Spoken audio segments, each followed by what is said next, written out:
Hi, I'm Jenna. And I'm Steve. Welcome to All Things Mad Men, from Chip and Dip to Zooby Zoo. There's so much to love about this amazing show, and we're happy to connect to fans like us who discover new things with each rewatch. Be advised, while we aren't gratuitous with spoilers, they can pop up as we discuss character arcs through the final season. Let's get started with Mad Men C to Z. This is Mad Men C to Z, Season 5, Episode 8, Lady Lazarus. This episode was written by Matthew Weiner and directed by Phil Abraham. Lady Lazarus, of course, is the title of a Sylvia Plath poem about a woman who wants to live and die on her own terms. And like the biblical story of Lazarus coming back from the dead, in this episode we see Megan starting over. The episode opens, though, with Pete on the train with his buddy Howard, the insurance salesman, and Pete lets Howard make him an insurance pitch. They know each other from the commute, but there doesn't seem to be much in the way of real friendship here between them. You know, they're sort of commuting pals who sit near each other and maybe have a little small talk on the train. Yes, I appreciate that, too, because these people really figure in our lives, right? They're people we come in contact with on a regular basis, but they're not people we would choose necessarily. And Howard is sharing with Pete some pretty intimate details of his wife. Like Howard makes no bones about admitting that he has a new mistress in the city. He's got her an apartment. He looks after his wife here in the burbs, and then he spends plenty of time away in the city living the life. And he doesn't seem to have any shame about this life. No, he's so gleefully rude about his infidelity. I was really, even in this era, I was surprised. This attitude Howard is showing here gives Pete permission not to feel guilty about Beth later, even though we haven't met her yet. Pete asks, well, what does your wife think about having an apartment in the city? And Howard says, she's happy I provide for her. And we're going to learn soon that nothing about Beth is happy. So, yeah, we don't love Howard. Pete gives him permission to make his pitch, but we also see that Pete is a little uninformed. He thinks the company life insurance policy covers him, which is not what it's for. Company life insurance policies on executives or partners at a company are meant to indemnify the company from damages suffered if they were to lose this individual, this executive. So Howard knows that that's his angle then to go at Pete to say, you actually don't have life insurance and your family actually isn't going to be looked after in the event of something happening to you. Yes, and we get close to a truth call out as Howard is speculating about Pete's policy, and Pete says, I don't think you're right about that. But then Pete brags here about how his policy covers suicide after 2 years. Kind of a weird flex, but I think this is important. This is an important detail and foreshadowing, and we've seen these references to suicide throughout the season, so here's another one, and it just keeps coming up. And of course, with this episode title being Lady Lazarus and Sylvia Plath, the poet, dying by suicide, there's just a lot here, even in the very first scene, about that. Also, we should point out, Pete doesn't seem to be especially approving of Howard's life. You know, he asks if he's worried he'll be caught near the end of the scene, and the look on Pete's face is pretty sour and disapproving. In the next scene, we see Megan taking a mysterious phone call that she obviously wants to keep secret from Dawn.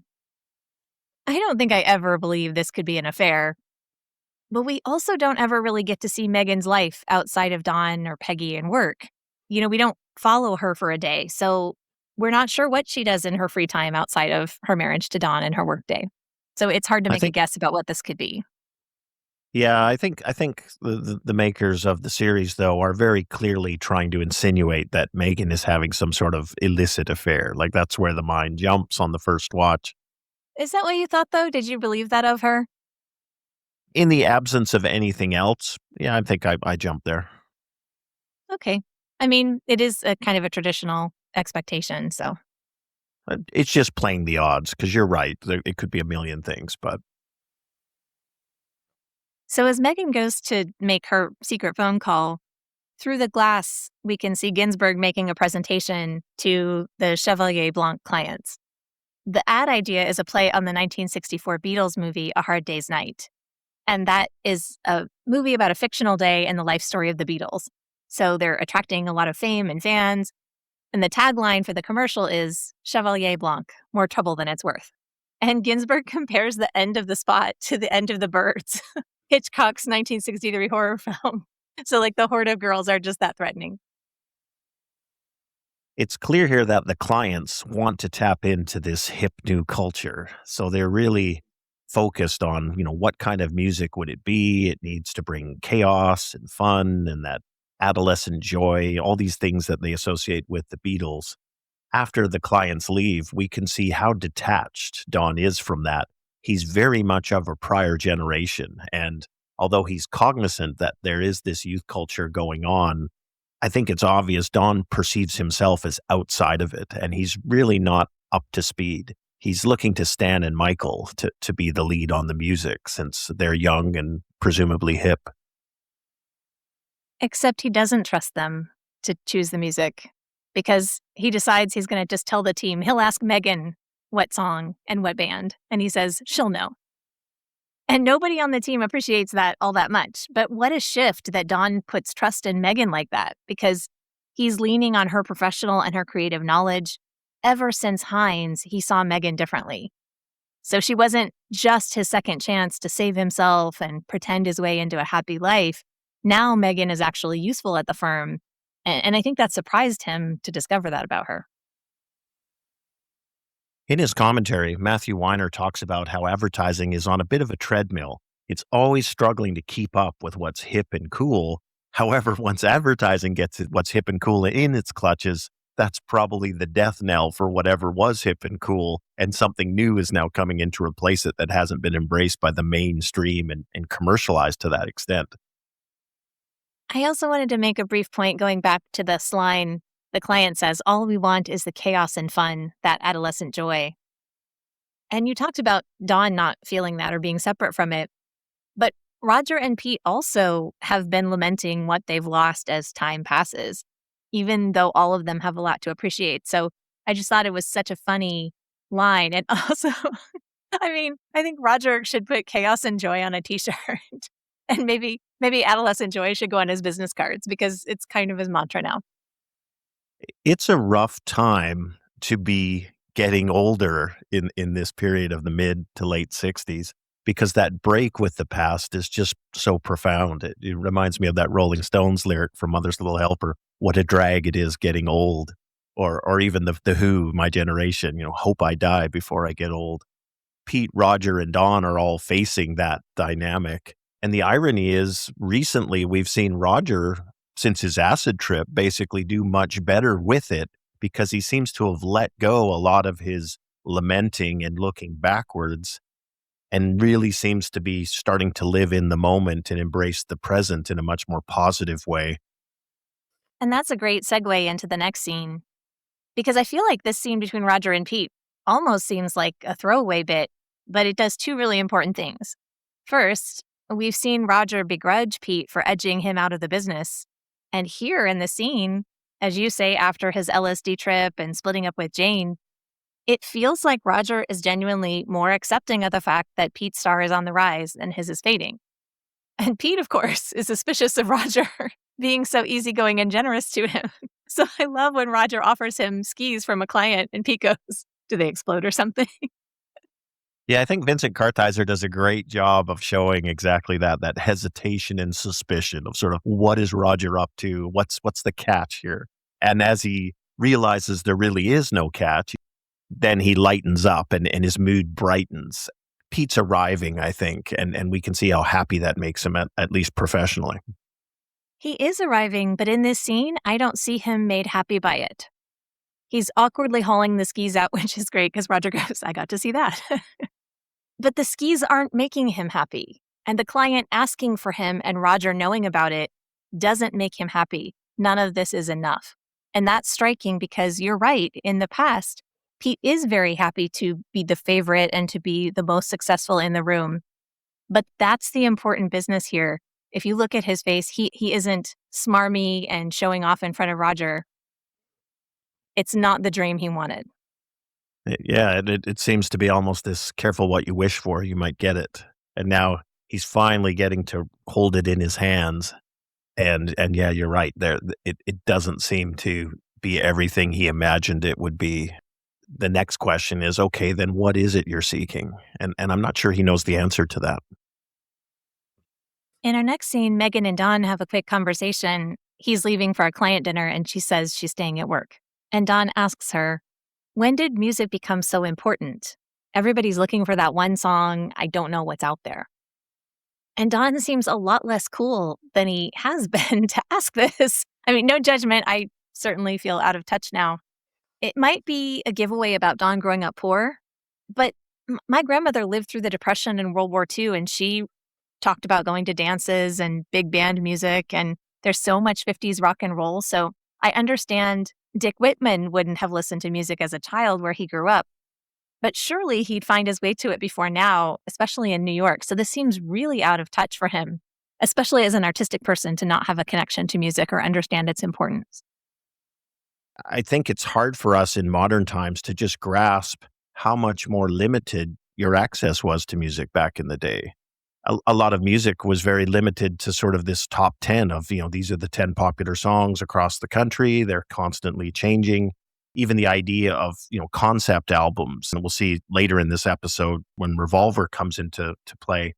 If you contrast it to today where, everybody's got earbuds and they're listening to what they want to listen to, they have infinite selection.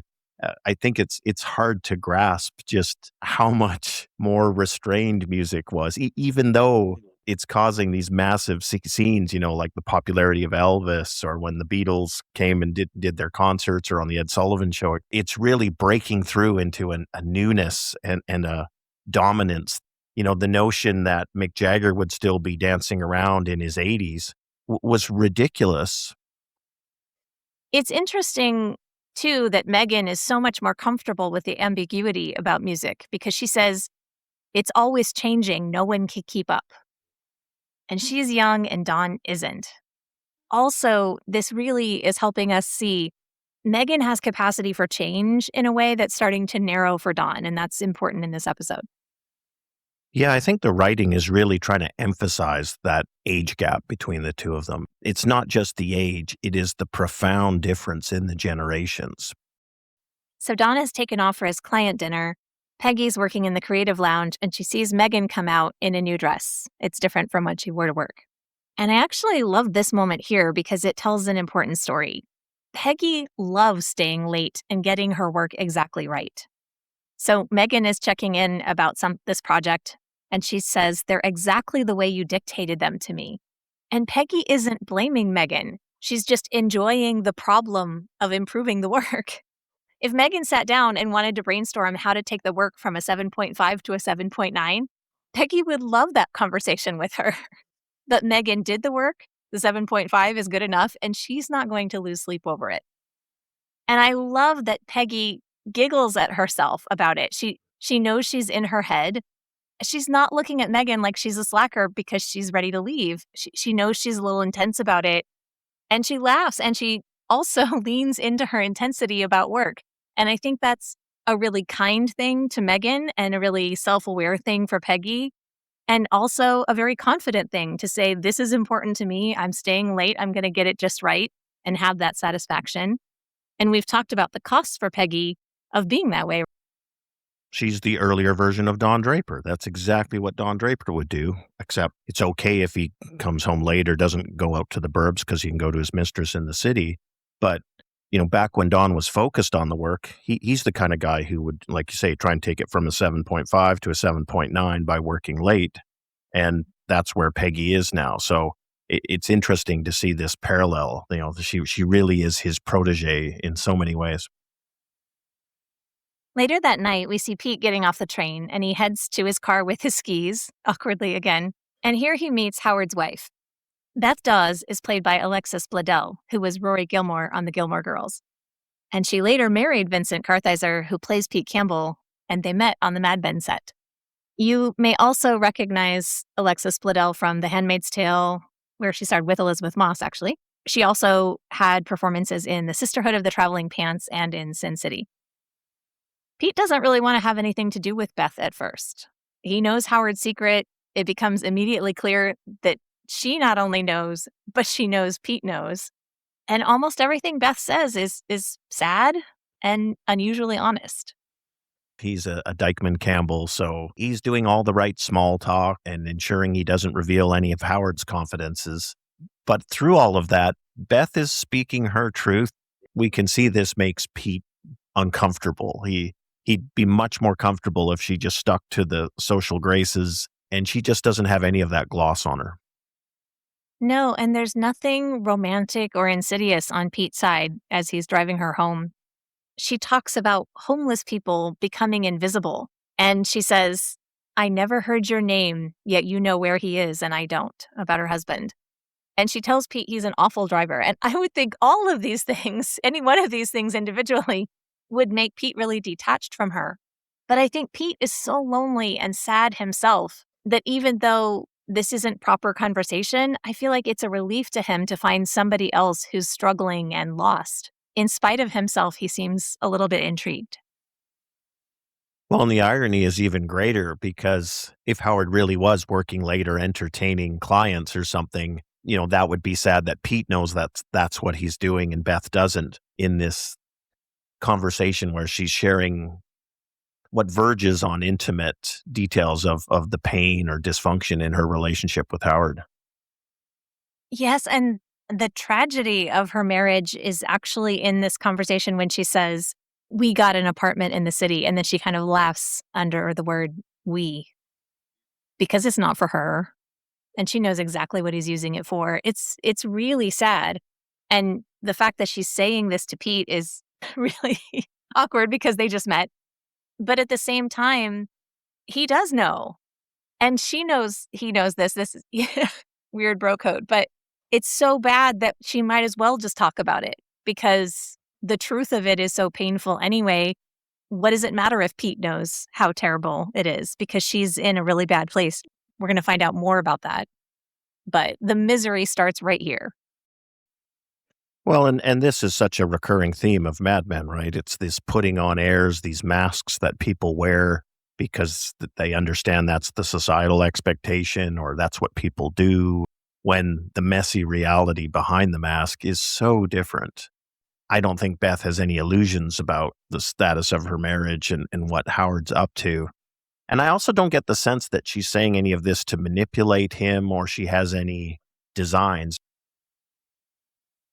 Back at the office where Peggy's still working late, Don's gotten home from his client dinner and he calls the office to find out where Megan is. So now Peggy knows Megan lied to her because she isn't with Don. And I love Peggy's stream of consciousness about where Megan could be until she realizes mid-sentence, it's not her job to solve this problem. And I love that when Peggy asks, isn't she with you? Don goes, yes, we're playing a hilarious joke on you. It's so perfectly impatient, and it's much more interesting than no. Other shows would just write no. Even here in this tiny little moment about the discovery of this lie, which is very important, we get character definition. And I think as Peggy clues into the fact that something's going on, she simultaneously gets a flash of the danger warning. You do not want to get in between your direct report, Megan, and your boss, Don, and whatever's going on in their relationship. So Pete pulls up to Beth and Howard's house, and as Beth gets out of the car, she says, I don't think he'd care if I was alive or dead. And we talked about references to suicide this season. Pete follows Beth here. He's concerned about how she's speaking. And I don't think he has anything illicit in mind when he follows her inside the house. And when she kisses him, he stops her and he says, you just want to get back at him. So that's admitting Howard has been cheating. But he's also, I think, genuinely concerned for her. Yeah, I think he is too. When do you think Beth decides that she's going to throw herself at him? I think the fact that he follows her in the house and expresses any kind of care, which makes her really lonely and tragic, because that level of attention is enough to feel like maybe this is something that will ease her pain. But I don't get the sense that it happens in the car. So I think it's just a spur of the moment decision. He happens to be in the house. He happens to be available to her. And maybe for a little bit, she can feel better.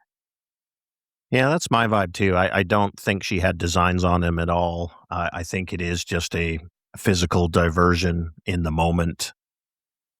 The next scene is such a favorite, and it's really short, and I don't know that we have to have it, but I'm so glad it stayed in. Peggy's still at the office. The phone rings again. She knows it's Dawn calling, but she doesn't know where Megan is. She doesn't want to be in the middle of that. So she picks up the phone, and when Dawn says hello, Peggy screams, "Pizza House!" She screams it into the phone. She hangs up, and then she looks at the phone like I carried a watermelon. Because what was this plan? Show me the person who hasn't made a stupid choice in an uncomfortable situation. I mean, that person is much cooler than I am. I love Peggy for this. Yeah, she bungles the phone call, but she gets it right when it rings again afterwards. You don't pick up the phone because nothing good is going to come out of that call. Stay out of it, Peggy. And she knows he's going to keep calling. So she takes a drink, she turns out the light, and she goes home. So she doesn't have to listen to the phone ring. She doesn't have to have this intrude on her any more than it has. She's trying to keep that professional separation. Back at Beth and Howard's house, Pete looks like he's in seventh heaven. It's quite a difference when we see Beth. She's not in the same place as Pete, and to me it suggests that this was a fundamentally different encounter for each of them. I agree. When Pete and Beth are lying on the floor, he looks happy and comfortable for the first time this entire episode. And Beth's words are revealing she's not well. She says men pay attention to how she looks, but they don't listen.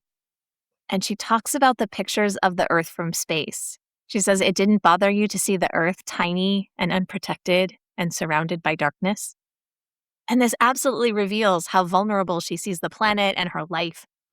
And Pete is all bliss here. He's ready to take compliments about his eyes, and she's ready to kick him out.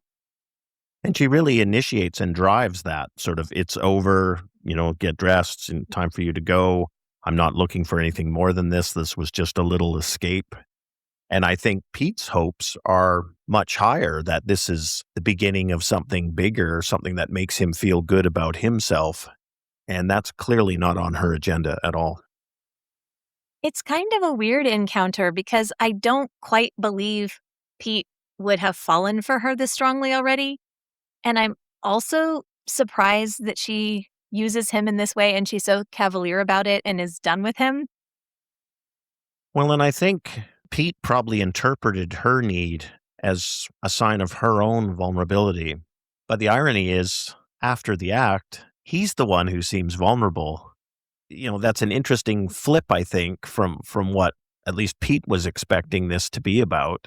And then when he's in the car outside, fixes his hair, then we see the first sort of glimmer that he's now thinking about the implications of what he just did and feeling some guilt. He looks sick when he catches himself in the mirror. This is a different kind of betrayal than when they took the Jaguar client out for a good time. He really feels something here with Beth already. Going home to Trudy after this, he knows how bad this is. Back at the Draper residence, Megan finally gets in. Megan says that she just went out for a drink with friends. Don seems to accept it with no problems. He's not suspicious. You don't get the vibe that he has any concerns or skepticism about Megan's explanation. And it's important that all is well with Don now. Megan's here. She is the thing he needs. And that's a new thing for him, at least for this long in a relationship.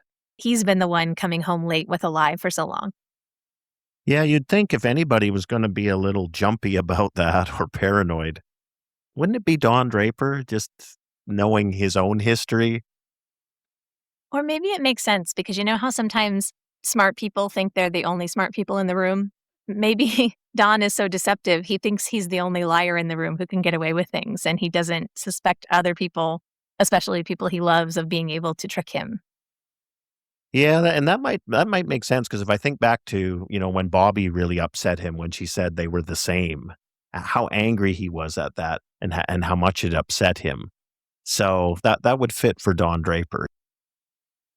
The next morning, Don and Megan and Peggy are all on the same elevator going into work. As they go into their offices, Peggy and Megan stop by the ladies' room where they can talk in private. And there's some noise in the fandom about Peggy being mean to Megan in this scene.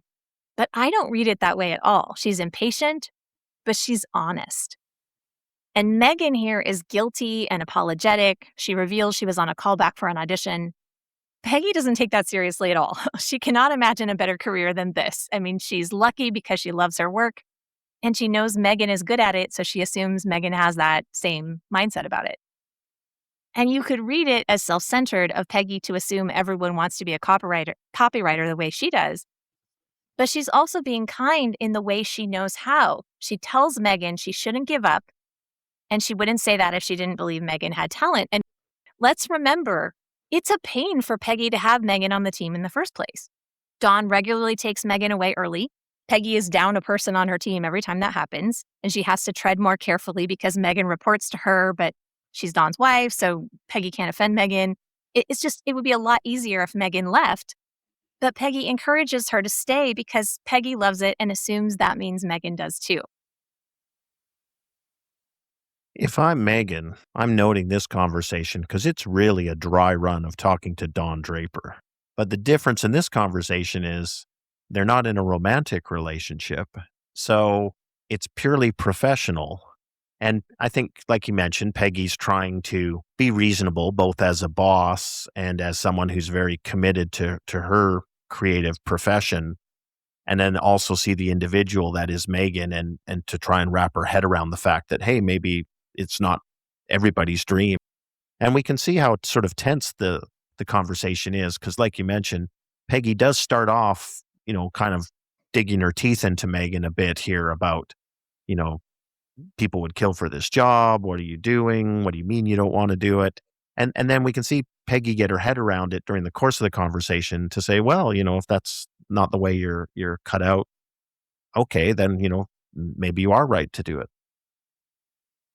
And I think for me, with the series, I'm used to being on the side of Peggy and Dawn's mentality about their work. But when Megan starts talking about how there's no way out of this, she talks about, I just was going to destroy the things that Stan said to the printer. And then she said, I realized they won't fire me. This really irritates Peggy. It's like Peggy's moment with Allison when she accuses her of sleeping with Dawn and connecting in that way. And Peggy's like, oh, no, girl, this is not it. But we see for the first time, we're able to shift over into how much Megan really doesn't like this, how trapped she feels. It's another really great scene where we sympathize with two people on opposing sides of an issue in Mad Men, and I love that it gives it to us. Megan married this man. She's been Mary Poppins and Mary Sunshine and acting out a part in her life, and now she has to reveal she's more than the sexy secretary who makes Dawn's life easier, that she has actual life needs, and those conflict with Dawn's wishes. And I know there's some chatter in the fandom about people who think Megan is spoiled and she ought to be more grateful, but she's asserting her right to have her own life. I mean, she tried to be happy in this role. She did. So it's inconvenient for other people, but can we begrudge her for changing her mind here? Do you think she's being spoiled? Well, she's living a lie. She's living a lie and it makes her miserable. And I agree. I think that's a really important point, your last one. I think she gives it an honest try and even gets to taste some success. The fact that Megan is so miserable about this, despite the fact that there's really nothing about it that's awful other than this is not how she wants to spend her time. This is not her dream. It makes me sympathetic to her. I don't perceive her as spoiled. I perceive her as someone who has alternatives. Hey, if you're in that position and fortunate enough to have that opportunity, go for it. Next up, there's a meeting about Cool Whip, and Dawn and Megan did this adorable husband-wife exchange about its benefits, and she invites him over and over, just taste it. I don't want to read too much into that, but Megan is acting out a part with Dawn about a product that's a fake version of whipped cream, which is pretty great attention to detail in terms of what's pretend and what's real. Yeah, and I wonder how much of it is almost an allegory, potentially, for their relationship. How much is acting? How much is not actually being true to what you really feel or think or need? The treat for me in this scene is Elizabeth Moss as Peggy, sitting there irritated because she knows the truth about Megan, even as Megan's killing it in this little reenactment of a potential commercial and kind of the way she's sitting closed with her arms folded across her chest and the rest. And there's no dialogue for her. It's just she's pulling you in with the quality of her physical acting. And Don picks up on Peggy's failure to be impressed by the bit. He asks her, "Don't you like it?" So her creative opinion still matters to him. And her answer shows she's still annoyed with Megan's dishonesty because she doesn't see the cute pitch. She sees the fake act. And you can see her just clicking through her mind about every interaction she's had with Megan and how Megan's been acting this whole time. And that, I think, really gets to her. So she just says, "Oh, no, I do. I'm just absorbing it." It's like, oh, Well, and then that's not good. throw in the peril that Peggy knows this vitally important thing that Dawn is completely oblivious about, and she doesn't want any of it to come back on her when Dawn eventually learns of this. Next in the office, Pete calls Beth from the payphone, and Pete is determined to see Beth again, but she shuts him down. And she has this throwaway line about how "I'd see your wife at the market if I ever went." Again, it emphasizes her loneliness and her depression. So Beth doesn't go places that often. She doesn't have a lot in her life. And Pete knows exactly how tiresome Howard is. But he's pushing too hard. I'm not sure what he's hoping to get out of this relationship because, like Suzanne for Dawn, it seems like a really dangerous choice for Pete. Yeah, it doesn't seem like very mature decision making on Pete's part. And visually, the scene really presents us with, we can see him holding Howard's card, which he used to call Beth, and then his hand holding the phone up. You can see Pete's wedding ring.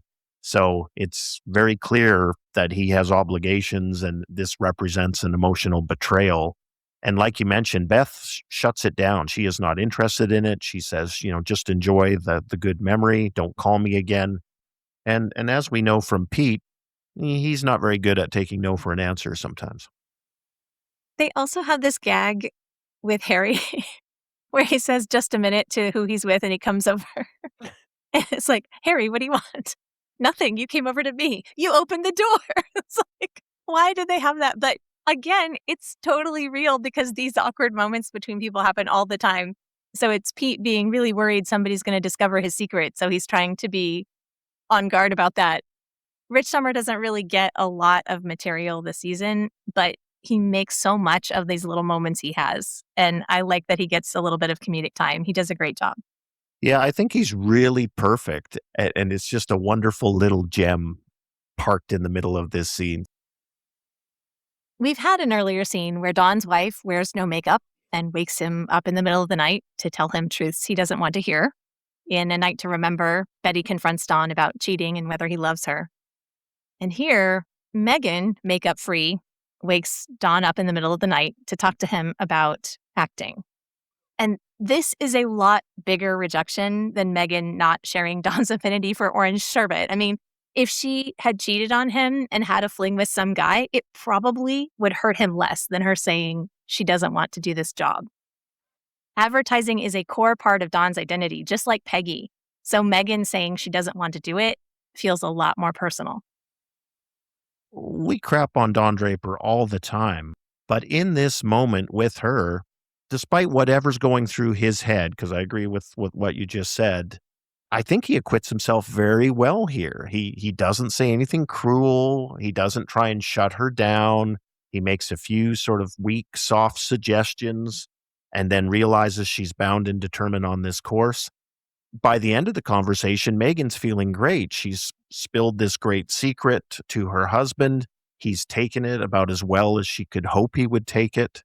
And he's reassured her that he supports her and loves her and wants her to pursue her dreams. And it's not a big deal. Now, how much of that is truth and how much of that is a lie from his perspective? And I don't think he's emotionally worked through this revelation at the end of the conversation. But in terms of being a good supportive partner in the moment, I give Don Draper 4 stars on this one. I do feel like he takes this news a lot better than we expect him to. I mean, he is as supportive as you could really hope he would be, I think. He says, "I don't want to keep you from your dream." That's pretty generous considering he didn't even know she felt this way 15 minutes ago. And you would hope it would be your partner's response, but we've seen Don be a lot more selfish with Faye and Betty and others. It does take him a little bit of time to get there because in some ways, Don understands Megan really well because he knows what it is to want a job, like when he tricked Roger into hiring him or when he decided to start a new agency and he had all that drive and fire about it. But he's so into advertising, his brain can't even compute that Megan wouldn't want to choose it. And he takes several rounds before he really hears what she's saying. He says, you'll like it when you see your work on a billboard. And, oh, it's been awkward with the other people. You could work at a different firm. But when she says, I don't want to do it, Don, he says, you don't want to do it? And it's just like Peggy. You want to quit? like they don't get it. But I think a key point here is, yeah, Don Draper loves advertising, but he loves her being with him in this advertising. So it's the love he has for her and their relationship, and to merge that in with his professional life, that's really a best case ideal scenario for him. In addition to feeling rejected for the passion and the work that Don thought they shared, Don knows having Megan at work every day keeps him on his best behavior and believing his happy life is possible. And if she's not there, it's going to be easier for him to fall into his old habits, and he doubts himself. And I think that's written on his face for sure. Yeah, I think so too. Her presence in the office solves a lot of potential problems. And if she's not in that office or she's off auditioning, I agree with you. The risk level just went through the roof for Mr. Don Draper. And I think it takes some courage for Megan to have this conversation with Don. Betty could barely admit to Don she wanted to see a psychiatrist or that she wanted to keep modeling. And here is Megan fighting to be able to pursue a dream of her own outside of Don. And remember, she did say on the balcony in California about her friend, she said, I don't even want to be an actress. And she told Don she dabbled in acting and painting, but she also expressed interest in copywriting. So do you think she only ever said that to Don as an excuse to have sex with him in the first place? Or do you think she just thought it seemed interesting and then discovered it wasn't? I don't think it's the former. I just don't get the sense that she was that calculating. I think there is a natural dynamic where you admire your boss, you want to please them. Maybe you lean into saying things that elicit, a positive response, and one thing leads to another. We all have that element of the pleaser in us. And the fact that she doesn't want that success and is willing to walk away from it, I think that says a lot about her motivations and just how much her dream of acting, is central to who she is and who she wants to be, every bit as much as how surprising this is to Don, because especially I think coming from his background and having to fight so hard to get where he is, the idea of walking away from this sort of success and this perfect arrangement, at least from his perspective, yeah, he just can't get his head around it yet. And I agree. I don't see Megan as a calculating gold digger who was just trying to get out of Don what she could. I don't think she was trying to fake Peggy and Don out. I think she was trying to please people by acting until she got to the point where she couldn't fake it anymore. The next day, as Don and Megan walk in the office, we can see how nervous Megan is. Don's being very supportive, very positive, but we can see as soon as they part company, Don's entire demeanor changes. Now we see the real Don Draper who's bracing himself for a tough day. I was surprised by how teary Megan is as she's walking in to say goodbye on her last day. And she feels guilty about claiming what she wants. She doesn't want to let people down. I think this is still common, especially for women in a lot of situations. And I find it so depressing that Megan is so upset all day instead of excited about her possibilities. And you, Steve, have this saying that I really agree with about endings, about how all you can see is what you're losing. And you don't yet know all the good things that are going to be part of your next new thing. And Megan is probably worried about whether she can be successful as an actress and whether this is a foolish mistake. And I think that's a very real thing that we don't often see in television. Where does Don Draper go to after they part? He's quickly in Joan's office, and he tells Joan that Megan's quitting, asking Joan, how do we handle this? An announcement, a party? And Joan being Joan, she quickly seizes control and says she'll look after it. Yeah, there's a fair bit of trust on Don's part with Joan to know how to navigate this and for him to ask her for help. And Joan is very calm and with whatever he's going to tell her. But don't you think, I mean, she's either expecting that Megan is pregnant or they're getting divorced, right? Like those are the two things that she expects, I think. Yeah, I absolutely think Joan has made some assumption that's not correct in this case. He's not happy. He's not in a good place about this. He's gritting his teeth because it needs to be done and to move through. So she would further interpret that as confirmation of, one of the possible classic scenarios for why Megan's leaving the firm. So Peggy goes into her office where Megan is sitting behind Peggy's desk. And again, Megan doesn't have her own desk. She's either typing in Don's office or she's sitting at Peggy's desk. So she's never really had a place here, exactly, as a copywriter. So Megan is feeling all the feelings and she's trying to announce she won't be working here anymore. And it's hard to talk about. And Peggy has to bark at Ginsburg and Stan to even get them to listen. Well, and then we get a great comedy moment here, and he's just got so many great scenes, and he delivers them so well. Ginsburg says, "Did he fire you? That son of a bitch," and it's so perfect because he's all ready to be righteously indignant, about Don's mistreatment of Megan when it turns out, okay, that's not the case at all. And then we've got Stan. He goes, "Are you kidding me? There's no respect." He's not reading the fact that Megan is very emotionally upset in this moment. I guess we can see why Peggy's the one who's in charge of them, not the other way around. Well, Stan laughs at Megan when she says she wants to act. Peggy reprimands him, but Megan says, no, I'd better get used to it. So the idea that instead of something to be admired, he's scoffing at her for it. And Ginsburg has all these weirdly specific questions about whether Megan will get costumes that include shoes. Just great. In spite of Stan and Ginsburg not knowing how to handle their lives, Peggy is a good friend and boss to Megan here. She looks her in the eye and she says, "Are you sure about this?" And it's a real choice she's offering her. It's a pause. So Megan can say, you can change your mind and you can stay and I will support you. And again, it is a lot easier for Peggy if Megan goes. But Peggy is clarifying, is this really what you want?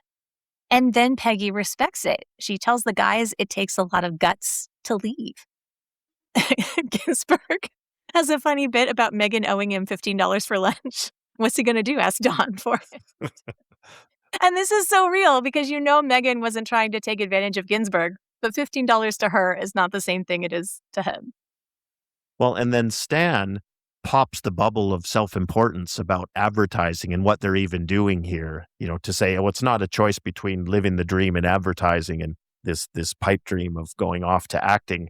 And I think in many ways that's a slap at Peggy because Peggy is a true believer. She's all in on the creative advertising challenge. And here is Stan just sort of ripping the rug out from underneath it and saying, let's not kid ourselves here. We're talking about baked beans. And I think that's hilarious because, again, I get the sense that Stan is a little oblivious to just how much that comment is going to grate on Peggy's nerves. I don't think so, because I think this thing we saw Stan saying in Faraway Places, he says he realized he could never draw as well as a photograph. And he was on a date with somebody, but he was thinking about his work and his art. And Peggy and Don very much see advertising as art while other people disagree. And so Stan is questioning that thing. He is interested in the art of it, not just the commercial aspect. So clearly when Heinz Baked Beans is telling you what to do, it feels a lot less artistic, right? So maybe there is some of that where he's questioning that about himself, but I don't feel like he's specifically targeting Peggy. I think he's wrestling with that same conflict that Don and Peggy carry about pleasing the clients commercially and being true to a really great idea. Yeah, I'm not saying he's targeting Peggy deliberately. He's targeting her inadvertently because he's just undermining what she's doing. And I'm saying he's oblivious to that. So he's really just thinking out loud, saying, oh, let's not puff ourselves up here. We make ads for baked beans. But as you point out, For Dawn and Peggy, it's much deeper than that. Maybe it is just pure cynicism on his part, but I'm looking for the seeds of what comes later, and I feel like this is him being able to see this struggle between the art and the commercialism, and how Stan, in fact, is more like Don and Peggy than we might imagine. Just because he sees Peggy and gets her and understands what she's trying to do, and he's calling bullshit on it, but he also wants it to be true, that it's art, I think. So I think he has sympathy for it instead of just shooting it down. So again, he doesn't have very many lines, and we don't get to have that conversation. But it's interesting that this guy who was so obnoxious and terrible has, just like Harry, with the cave painting conversation. It's like there's more to you there, and you see things. And all Ginsburg wants is his $15. In this moment, that's all I can go on. And in this moment, to me, he is undercutting and gutting what they're doing. Don't think it matters. Don't think it's that significant. Don't think it's art. It's selling beans. I don't know that you're wrong. I just think the fact that he says that makes him more interesting than just a guy who makes stupid jokes in the break room. And the fact that he can look at Megan and recognize that as a valid choice, but also continue to show up for work every day and believe in coming up with a great idea. I think holding that tension of those two different things in Stan, that's interesting. And that's... Well, and also Stan can't get there by himself. He needs a little coaching, both in this scene and more broadly. But yeah, I accept the point that there's more to Stan than just being unaware of a Megan's emotional state, dismissing being an actress, and then suddenly waking up and saying, oh gosh, what are we actually up to here? So next, we get a scene between Harry and Pete, and it feels a little more like old times when they would chat honestly about office issues and gossip.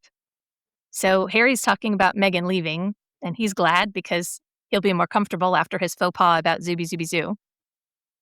And Pete's mind is on something else. He's bitter and resentful about Beth rejecting him.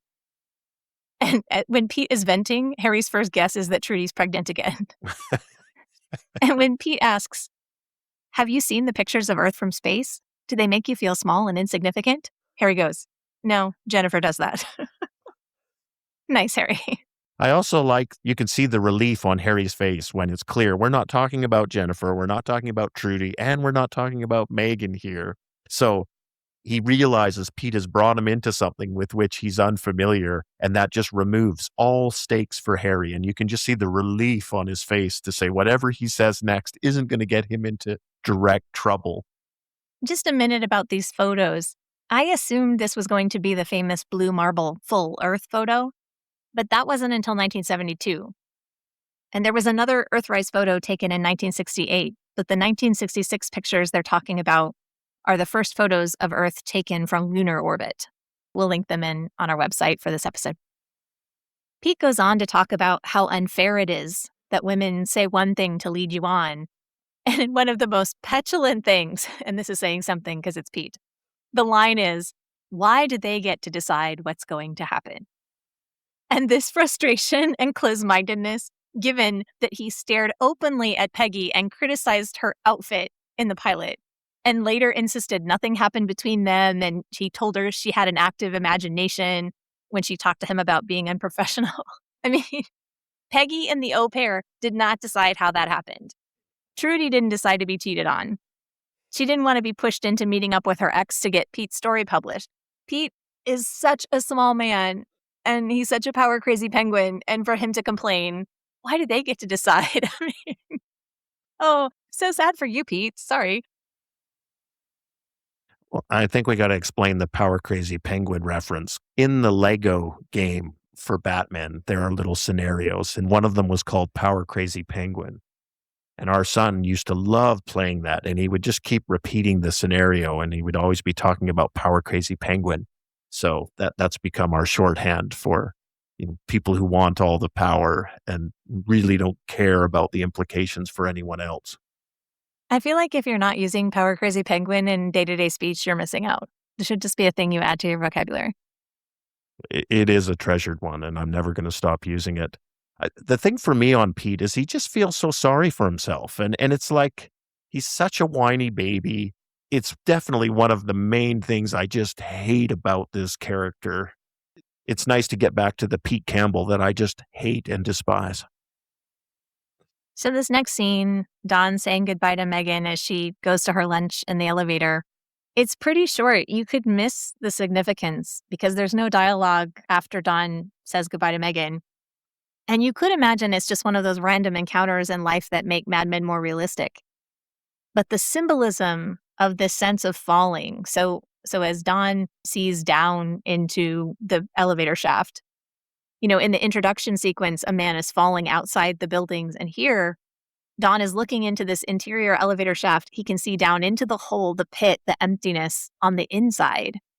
It's a trap, right? And it's a rewatch. So I'm not worried about other characters accidentally falling through, but I did see LA Law once upon a time, and I have some scars about that possibility. If this happened in modern times, I think he'd be dead. He'd be looking at his smartphone and wouldn't realize he was falling for the first 6 or 7 floors. And it's at the exact moment Megan has decided to leave this office for good.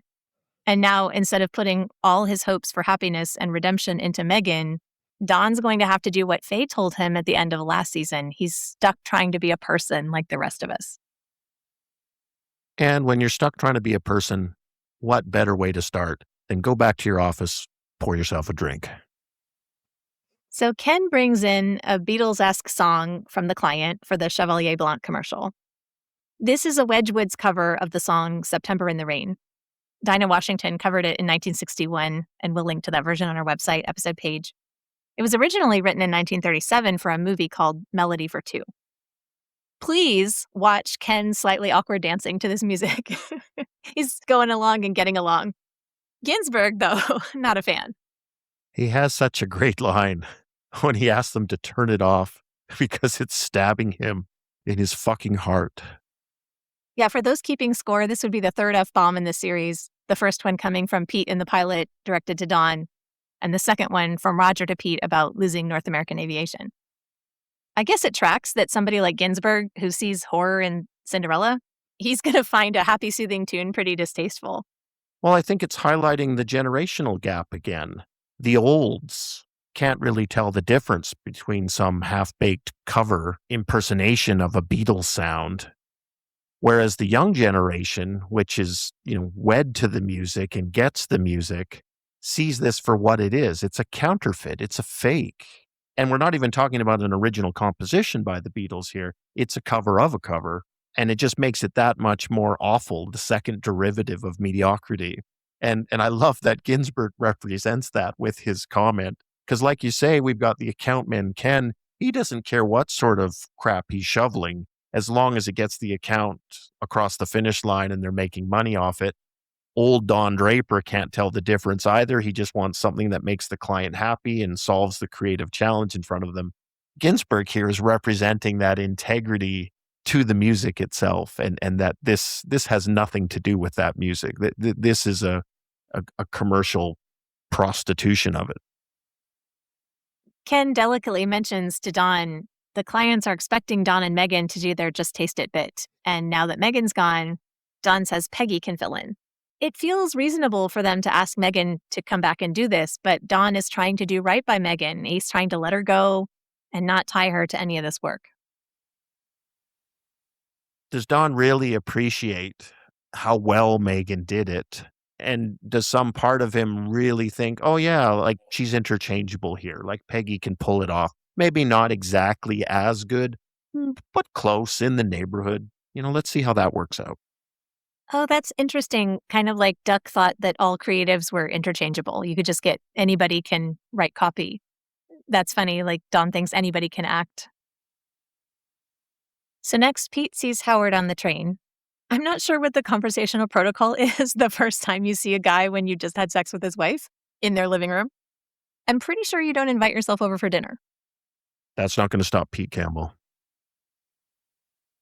Back at the office, we get Joan and Peggy having a quick conversation about Megan leaving. And they have different takes on it. Did you agree with one of their perspectives more than the other? I think Peggy sees the human being and has more information and is much closer to the truth here. Joan, like we talked about earlier, is just relying on appearances and stereotypes. And I love the picture that Joan paints here, of a failing actress with a rich husband. Boo-hoo. Again, Joan has her model of the world and how these things work, and Megan is a two-dimensional player within that world. Yes, I thought Joan was really reverting to some Gail Holloway thinking here when she said second wives have a playbook and she expected Megan to fail. And to her credit, Peggy defends Megan and she says she thinks she's just the kind of person who's good at everything. And I wonder if part of this is Peggy making the Annie mistake again, thinking that beautiful women have it all, or if she's just honestly appreciative of Megan and believes in her, or some combination. Maybe it's a case where they both have a certain piece of truth, but that they've also got it a little wrong simultaneously. This is Mad Men. We're not going to let one person be right and one person be wrong. And I have to say, I think Megan would make this acting decision even if she weren't wealthy because of her marriage to Don. I think it's a real choice, and she genuinely believes that she wants this. I mean, I don't think Megan is just running away or seeking attention. So Pete shows up to Beth and Howard's for dinner. And when Howard's out of the room, he invites Beth to meet him at the Hotel Pennsylvania. Not just that, he sneaks a kiss, and not with Beth's consent. And she wants no part of this. She doesn't want him in her house. She doesn't want him stealing a kiss. And she certainly doesn't want to meet him at a hotel. So it turns out Pete's going to have to sit through Howard's insurance presentation.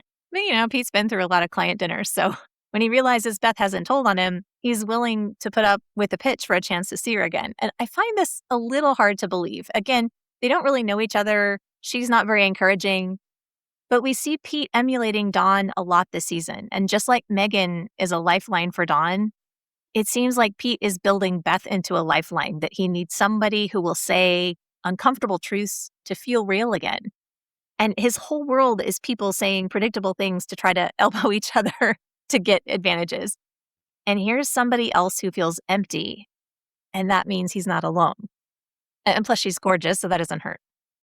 And I love Vincent Kartheiser's acting in this scene as Beth asks Howard to, step out with him so she can tell him something. Pete assumes that this is bad news, that she's going to confess, and just his unease and nervousness and attempt to basically run out of the house without his jacket before Howard emerges and catches him. It's so great. It's all just physical acting, and he really sells Weasel Pete to me in that scene, and his nervousness that he's about to get into another fist fight. Dawn goes home to Megan, who's cooking barefoot in the kitchen, and she sets expectations. She says she'll probably be crying a lot from rejection. She doesn't expect acting to be easy, but she's really embracing what her father talked about. She wants the struggle. She wants her own achievements, not something that was handed to her. We'll hold on to that for the future, but still. And for all the spaghetti haters, let's note Megan is cooking beef bourguignon in this scene. And also been very critical of Don Draper over 4.5 seasons. He's a good partner here. When she says that she loves him and he's everything she hoped he would be, he's going along, he's doing what he's supposed to do as a supportive husband. And he's wearing a giant fake smile. It's just like Betty's smile when he gave her the watch. He's not comfortable with this. It's not what he wants. And now he has to try to make the best of it. And it is kind of interesting to see it flipped so much because he's very much wearing what Betty had to carry for the first couple seasons anyway. And Megan gets it. She tries to express her appreciation to Don. She sees him being supportive. She loves it. But this to him is really scary. He doesn't have a template for how to make this work. But he does, I think, honestly love Megan, and he does really want her to be happy. I like that connection, because if we say that the flaw at the heart of Don and Betty's marriage was the fact that Don was doing what he wanted with little thought or attention to what she wanted, and she wouldn't express that and wasn't presenting a genuine version of herself, it really feels like we've got almost a flip where now we've got Megan pursuing what she wants honestly and openly, And it's Don Draper who's the one who's not being genuine at this moment. And there's good reasons for him not to be. But as we've seen, there are real perils, especially if this circumstance endures. And, we've seen how corrosive and toxic it can become. So I think we are on thin ice here, especially if this continues. In the next scene, they're going to do the Cool Whip presentation without Megan. The Cool Whip manager is played by Dennis Haskins, who has an incredibly long resume, including shows I had forgotten existed, like Simon and Simon and The Dukes of Hazzard. But he's probably best known for playing the principal, Mr. Belding, on Saved by the Bell. I like this scene a lot, even though it's hard to watch Peggy messing it up. And I don't think she's getting the line wrong on purpose. I think she puts in the work and she prepares, and they didn't have time to do that for this presentation. And even good people mess up. It happens, right? So 9 times out of 10, Peggy would have done this right, but she messed it up today. So she says, just try it over and over instead of just taste it. And there's no sweet charm or chemistry between them. It just doesn't work. I love this scene because I love watching Elizabeth Moss play Peggy, who's doing a bad job at this commercial, which we've seen previously run to perfection by Megan and Don, and now it's completely terrible. And we know what a great actress Elizabeth Moss is. So seeing her having to be terrible, because we know Peggy wouldn't be great at this, even with the prep, it's not going to have that warmth, that charisma, that appeal that someone like Megan can bring to it. It's so perfectly bad the way she does the scene. How weird is it to shout out Elizabeth Moss for being a bad actor? That's a first. She's great at portraying a bad actor. She's great at portraying a good actor. She's just a good actor. And then Peggy and Don have this argument that has been coming on since Don made Megan a copywriter. Don needs to have this argument too because he doesn't have anywhere else to put his frustration. So they're both trying to explain why Megan quit, and they're both wrong. Megan doesn't think advertising is stupid, as Peggy says. And while Megan did once complain about the people being cynical and petty, that's just Don's reason, I think that was more of a complaint about Don disguised as a general complaint. Megan is leaving because she doesn't want to settle. She wants an extraordinary life. And for her, that isn't copywriting. And that is just an offensive position on some level to both Don and Peggy. I think they're both venting here. They've both had to be on their best behavior and say the right things to Megan when presented with this decision she took, but they weren't able to vent their own emotions and frustrations about it. They're both unhappy with Megan's decision on some level, shooting that out onto the other one, accusing each other basically of contributing to it. They don't really control what Megan wants. And as much as they know they have to accept it, she's going to do what she wants to do. And they're the ones left picking up the pieces. And I love this fight. And I love at the end of it when Peggy's really standing up for herself here. And many times we've seen her yield or bow her head in the face of her boss when she says, you know what, you're not even mad at me, so shut up. Because we've never seen her talk to Don, at least in a professional setting, with this level of candor and emotion. And it's such a great moment. She is the only person he would receive that from. And she's right. I also want to go back to the argument where Don blames Peggy for being threatened by Megan. And that's untrue and it's unfair, and he knows it. Peggy did, as she says, train Megan and support her in spite of the difficulty Don created for both Peggy and Megan in their creative department. And so when Peggy gets to that truth, you're not mad at me. There's nothing Don can say to that, because even naming his feeling as anger is not a place he's gotten to yet. Yeah, and we know Don has a gift with the words. So if he had a retort, we would hear it. And he does not. He basically looks down at the counter of the test kitchen. Next, we see Pete waiting in the hotel room, and Beth never shows up. He's got champagne chilling beside him, but he throws a glass at the wall and leaves. And I guess he thought he was being romantic, but it always seemed like a long shot that she would show. Given her reaction to him, I would be shocked if she showed up. So the fact that he's being such a whiny little baby makes me think he's not clearly assessing the probabilities here.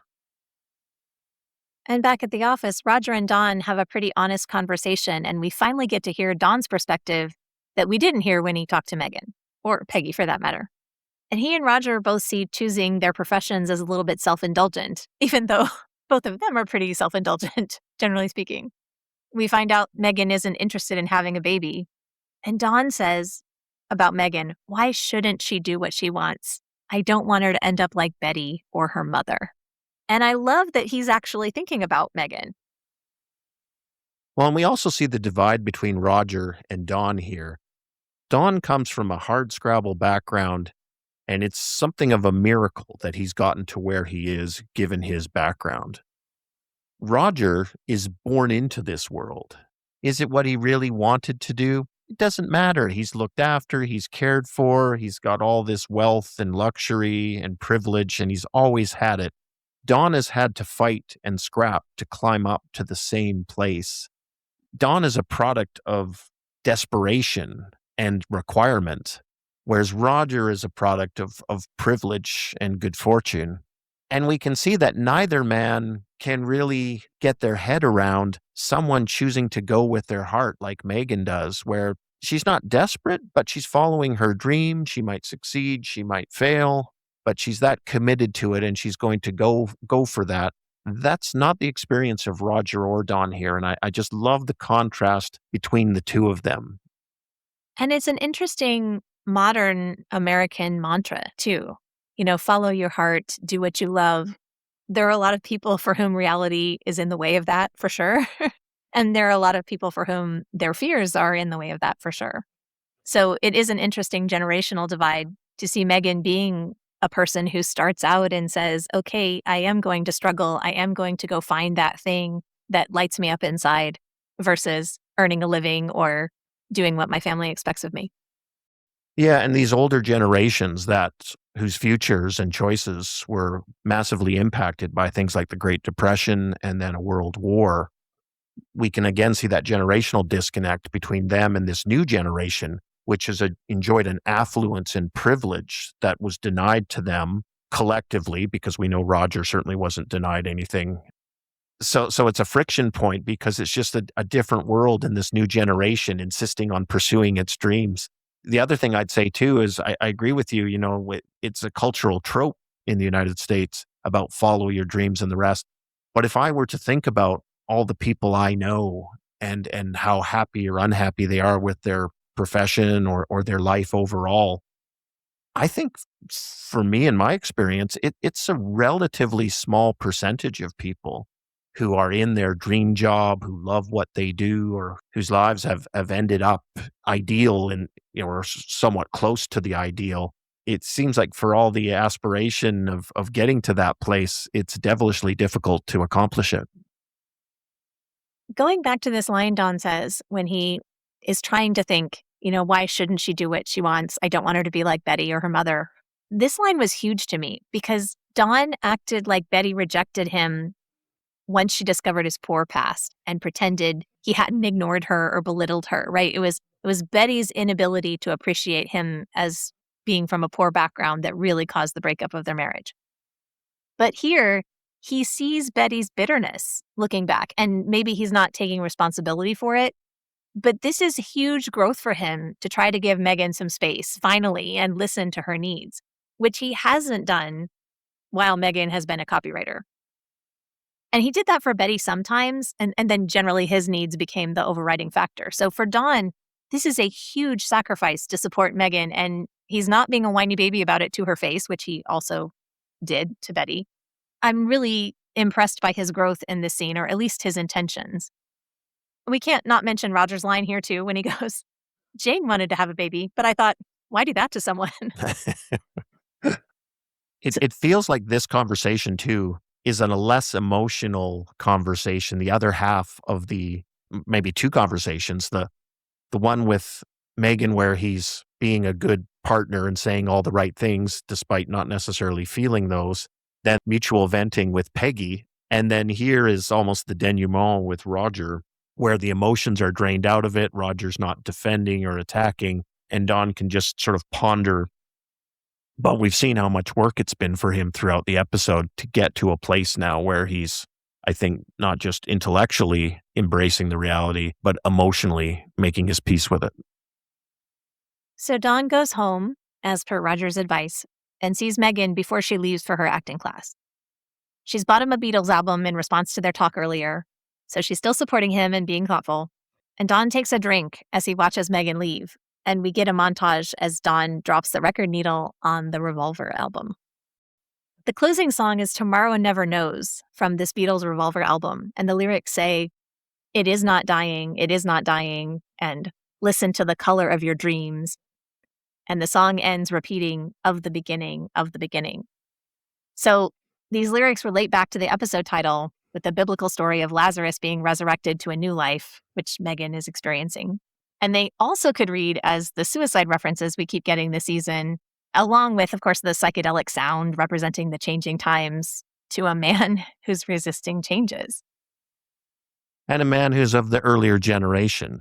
If we think about the Beatles albums, the first, say, 5 are very easily accessed bubblegum pop. I mean, it's masterful, but it's not threatening in any way, and it's not challenging things. It's just sort of the pinnacle of pop music at the time. After Help in 65, the Beatles come out with Rubber Soul, and now they're really starting to stretch their legs as songwriters and starting to add complexity and sophistication that isn't all that evident in the earlier albums. And then Revolver is just a further step in that direction. The fact that it sounds so alien and strange, I think the episode does a good job of putting us in Don Draper's head to hear it and to not like it and to not understand it and to just think, what is this noise? What is this sound? He doesn't say anything, but as he pulls the needle off the record and pours himself a drink, we see the hallmark of Don Draper's descent back into drinking as a means of escaping the newness of this new generation and their music, which is taking a surprising turn that is difficult for the older generation to keep up with. The symbolism of this change, where Revolver is a bridge point from the happier Beatlemania pop stuff to more experimental, more provocative stuff. And this moment in Mad Men, when Megan makes this career decision, everything shifts for Don Draper. And we've had kind of an upbeat time with Don's comeback and the shiny, happy new marriage. And the rest of the journey is going to go someplace interesting, but it's darker. It's probably more honest, but there's some darkness. And the fact that Don turns off the song, Tomorrow Never Knows, like he can prevent change from coming if he just quiets it for a moment. And the other thing I'd say too is that's maybe a difficult song for him to access in the moment. But if he stuck with the album, there's a lot more accessible songs and brilliant songs. I mean, just looking through the playlist for Revolver, it's shocking to me to have that many great songs on a single album, especially after an album as great as Rubber Soul, and especially knowing what's to come after this, like Sgt. Pepper's, the White Album, etc. If he could stay the course, he might find that he could get his head around some of this music and this new generation. But the fact that he bails on it, I think, is another signpost about his mentality and the problems it's going to create for him in this changing world. And remember when Don was so happy with Megan on the way back from California that he was whistling the Beatles' I Want to Hold Your Hand. And now with this Beatles song, even though Megan gave him the album, Megan is pulling away from Don. She's restarting a life path that's going to travel in a different direction than the one he's traveling. So it's kind of an interesting bookend too. This happy we're together and what could possibly go wrong. And then here we've got this strange, unpredictable, uncomfortable song starting whatever their next chapter will be. And he's like somebody who you give him a spoonful of a food to try and he barely tastes it. He's not going to engage in it. He's not going to make that effort and try and bridge across. And the album is an invitation from her to come with her, to be open to these new things. It isn't that she's running away from him without him. I find Revolver jaw-dropping even now, decades later. So I struggle as a viewer to view anybody who the character just doesn't like that or doesn't get it, because I'm staggered by it. It is genius, pure genius. And we should mention these other scenes in this montage with the music. We see Peggy working late. Stan passes a joint to her as they're working. That's her happy place. We see Howard and Pete saying goodbye in the parking lot, and Beth is in the car. They barely make eye contact, but Pete looks so sad and so longingly at Beth. And what did you think about this with the heart in this scene? I don't know what to make of that because it seems to fly in the face of all the efforts to say it was a one and done, savor the memory. No, I don't want you at my house. No, I don't want to meet you at a hotel. No, don't steal a kiss from me. Oh, but hey, I'm going to draw. If Pete was whining about that, I think I'd have a little sympathy and say, you're right, Pete. That's a mixed sync. I see that for sure. I'm not sure what to make of that because it seemed to me that it was very clearly a no. And then with the heart, it seemed to be saying something else. But I think Beth is so depressed and so lost. I don't feel like she's deliberately messing with Pete, even though that's the effect. Agreed. Yeah, she's a victim of her own unhappiness and depression. And finally, we also get to see Megan with closed eyes. She's all in black. She's lying on her back in acting class. And this is her starting over. As we cut to credits, Don Draper is drinking alone. He's turned off the record and he goes into his lonely bedroom.